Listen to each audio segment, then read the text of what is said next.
लो भाई, हरियाणा मुख्यमंत्री का बी प्लान लागू, कोई भी बीपीएल कार्ड नहीं बनेगा। तो भाई क्या है बी प्लान और गरीबा ने बीपीएल कार्ड वालों को क्या मिलता रहेगा फायदा, या फिर उनमें कुछ और होगी बढ़ोतरी या घटेगा? जानने के लिए वीडियो को देखें पूरा, तभी आपको आएगी समझ में और हर एक योजना की मिलेगी जानकारी। तो सारे बहन और भैया ने काकेता उताया ने मर्द वीर और लुगाइया ने आपके अपने राज्य की हाथ जोड़कर राम राम। साथियों, जान लो आज की मुख्य अपडेट। हरियाणा चुनाव के आखिरी दौर में भाजपा का प्लान 17 ऐसी सीटों पर लागू लगा दिया पूरा जोर। भाजपा ने प्लान अनुसूचित जाति के आरक्षण वाली 17 सीटों को लेकर तैयार किया है। उसे लगता है कि जिस तरह से कांग्रेस में कुमारी शैलजा की उपेक्षा हुई है, इसे मुद्दा बनाते हुए वह दलितों को लुभा सकती है। यदि वह 17 सीटों पर अच्छा प्रदर्शन कर की तो फिर हरियाणा में दोबारा से नहीं तिबारा से भाजपा सरकार रिवाइज हो जाएगी। कांग्रेस ने लोकसभा चुनाव में अंबाला और सिरसा की रिजर्व सीटों पर जीत हासिल की थी। इसे एक संकेत माना गया था कि जाट और दलित वोट कांग्रेस के पक्ष में लामबंद हुआ है। अब उसे ही तोड़ने की कोशिश में भाजपा जुटी है।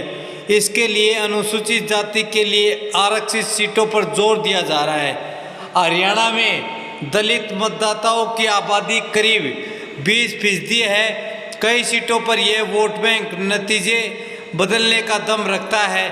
बता दें कि चंद्रशेखर रावण की आज़ाद समाज पार्टी भी हरियाणा से में चुनाव लड़ रही है, इसलिए दलित वोट बैंक का एक हिस्सा बांट सकता है और भाजपा कुछ में सेंध लगा सकती है।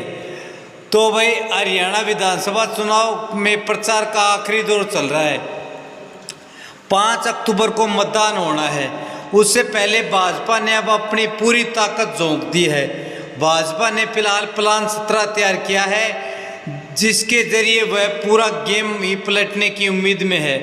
भाजपा ने यह प्लान अनुसूचित जाति के आरक्षण वाली 17 सीटों को लेकर तैयार किया। उसे लगता है जिस तरह से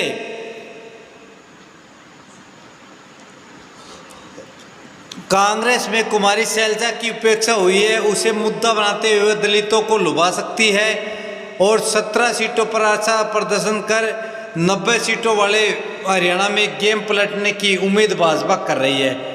इसके लिए भाजपा ने खास तौर पर आरएसएस के कार्यकर्ताओं को सक्रिय किया है। भाजपा की ओर से पन्ना प्रमुख नियुक्त किए गए हैं और इसके साथ ही संघ के कार्यकर्ताओं को भी लगाया गया है।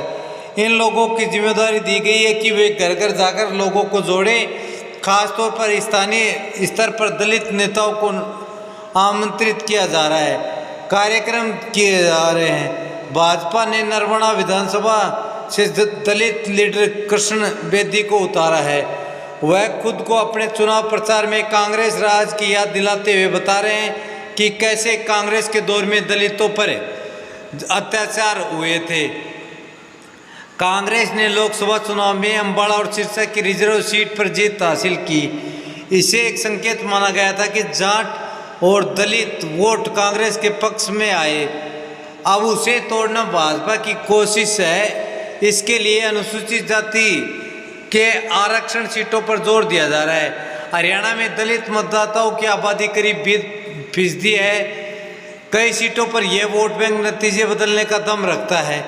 बता दें कि चंद्रशेखर रावण की आज़ाद समाज पार्टी भी हरियाणा में चुनाव लड़ रही है, इसलिए दलित वोट बैंक का एक हिस्सा बढ़ सकता है। यदि भाजपा को भी इसमें सेंध लगाने का मौका मिलता तो कुछ बड़ा बदलाव हो सकता है। साथियों, भाजपा सरकार तीसरी बार रिवाइज होने की कगार पर है और किस्से का कोई बीपीएल कार्ड नहीं कटेगा रिवाइज होती है तो। और जो भी योजनाएं प्रेजेंट में चल रहे हैं उनमें सब में बढ़ोतरी की जाएगी और युवाओं के लिए 2 लाख नौकरियां, छात्राओं के लिए कॉलेज में जाने पर स्कूटी महिलाओं के लिए 2100 रुपये ये घोषणा पहले कर दी हैं। यदि वीडियो अच्छी लगे लाइक अवश्य करें। जय हिंद, जय भारत।